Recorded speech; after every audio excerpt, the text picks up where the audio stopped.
ওগো আরে বেশি কষ্ট হইতেছে না?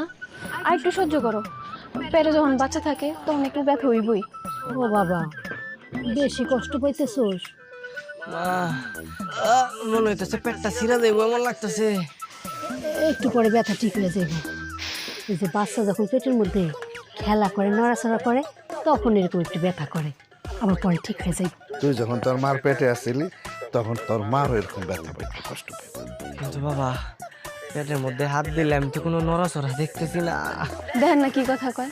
এখন কেমনে বুঝবো? এখন তো বাচ্চা ছোট, যখন আস্তে আস্তে বড় হইব তখন হাত দিলেই বুঝতে পারবা। হাই হাই, আমি তো এমনি সহ্য করতে পারতেছি না। আবার বলে বড় হইব, আর কদিন এমনি পেটের মধ্যে থাকবো। মাত্র তো শুরু, একটু কষ্ট করে সহ্য করো, পরে দেখবা ঠিক তোমার মতন একটা বাচ্চা হয়েছে। কবিরাজের ওষুধগুলা খাইতেছিস না, তাবিজটা কিন্তু মাথার নিচে রাখিস, তা নইলে বদ জিনের আসর লাগবো। ও মা গো, মনে হচ্ছে পেটের মধ্যে কেন রড ঢুকে গেছে। আল্লাহ গো, আগে যদি জানতাম যে বাচ্চা হইলে এরকম কষ্ট সহ্য করা লাগবো, তাইলে বাচ্চা আমি জীবন নিতাম না। তুমি বাচ্চাইতা না মানে? তুমি না কইলা তুমি জানো না বাচ্চা কেমনে কি হইলো? আরে ওই একই কথা হইলো।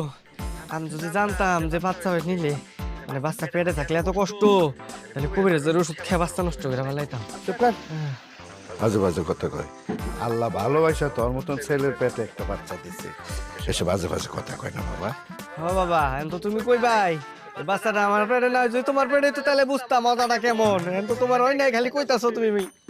ও বাপ, এত কথা কইস না, চোখটা বন্ধ করে একটু আরাম করে ঘুমা, দেখবি ব্যথা চলে গেছে।